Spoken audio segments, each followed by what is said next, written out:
Hi guys. അപ്പോൾ പണ്ട് ഞാൻ സ്കൂളിൽ പഠിച്ചുകൊണ്ടിരിക്കുന്ന ടൈമിൽ ഞാൻ എന്റെ അമ്മൂമ്മയുടെ അപ്പൂപ്പയുടെയും കൂടെയായിരുന്നു താമസിച്ചുകൊണ്ടിരുന്നത്. എന്റെ അമ്മ ട്രാൻസ്ഫർ ആയിട്ട് ആന്ധ്രാപ്രദേശിലായിരുന്നു. എന്റെ ചിറ്റിയാണെങ്കിൽ ദുബായിൽ സെറ്റിൽഡ് ആയിരുന്നു ഫാമിലി ആയിട്ട്. അപ്പോൾ ഒരു വെക്കേഷൻ സമയത്ത് ചിറ്റ പറഞ്ഞു എന്നോടും ചേട്ടനോടും ചേച്ചിയോടും കൂടെ നേരെ ദുബായിക്ക് വാ അമ്മൂമ്മയുടെ അപ്പൂപ്പയുടെയും കൂടെ എന്ന്.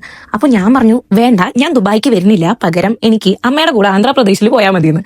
അപ്പോൾ എന്നെ ഇവർ ഒരുപാട് നിർബന്ധിച്ചു. ദുബായിൽ എപ്പോഴും പോകാൻ പറ്റില്ല, ചിറ്റ ഉള്ളപ്പോഴേ വരാൻ പറ്റുള്ളൂ, നമുക്ക് അവിടെ കുറെ അടിച്ചു പൊളിക്കാം, ഫ്ലൈറ്റിൽ കയറാം, അത് ഇത് എന്നൊക്കെ പറഞ്ഞു. പക്ഷെ അപ്പൊ ഞാൻ പറഞ്ഞു എനിക്ക് അമ്മേന്റെ കൂടെ കുറച്ച് നാൾ നിന്നാൽ മതി, അത് ഇത് എന്നൊക്കെ പറഞ്ഞ് അവസാനം എന്റെ ചേച്ചിയും ചേട്ടനും അമ്മൂമ്മയുടെ അപ്പൂപ്പനും കൂടെ നേരെ ദുബായിക്ക് പോയി കുറച്ച് നാൾ അവിടെ നിന്ന് എൻജോയ് ചെയ്തു. ഞാനാണെങ്കിൽ നേരെ അമ്മയുടെ കൂടെ ആന്ധ്രാപ്രദേശിൽ പോയി ഒരു മാസം അമ്മയുടെ കൂടെ ഓഫീസിൽ പോകും, തിരിച്ചു വരും, ഓഫീസിൽ പോകും, പിന്നെ ആന്ധ്രാപ്രദേശിൽ ഇറങ്ങി, അത് വേറെ കാര്യം. അപ്പൊ ഞാൻ ഈ പറഞ്ഞു വരുന്നത്, ഞാൻ ഇന്ന് ഫ്ലൈറ്റ് കയറാനാണ് പോണത്. അന്ന് ഞാൻ കയറാതെ പോയ ഫ്ലൈറ്റ് ഇന്നാണ് പിന്നെ കയറുന്നത്. അന്ന് എന്നെ അവർ ഒരുപാട് നിർബന്ധിച്ചെങ്കിലും ഇപ്പോഴും എന്നെ അവർ പറഞ്ഞ് കളിയാക്കുമെങ്കിലും എനിക്ക് അന്ന് റിഗ്രറ്റ് ഒന്നും ഉണ്ടായിരുന്നില്ല. കാരണം അമ്മ കൂടെ ഇല്ലാത്തതുകൊണ്ട് ഞാൻ ഒരുപാട് അമ്മേനെ മിസ് ചെയ്യുമായിരുന്നു. 3 വയസ്സിലാണ് ഞാൻ ആദ്യമായിട്ടൊന്ന് ഫ്ലൈറ്റ് കയറുന്നത്. 3 വയസ്സിൽ അറിയാലോ എന്തോർമ്മയുണ്ടാവാനാ.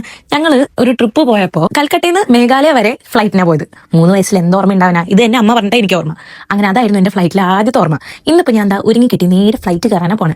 പക്ഷെ അതിന്റെ എക്സൈറ്റ്മെന്റ് ഒന്നും എനിക്കില്ല. എന്നാലും എവിടേക്കോ ഇങ്ങനെ ഈ ഓർമ്മകൾ ഇങ്ങനെ വരുന്നുണ്ട്. അപ്പൊ ബാക്കി അടുത്ത പാട്ടി കാണാം. ശരി, ബൈ.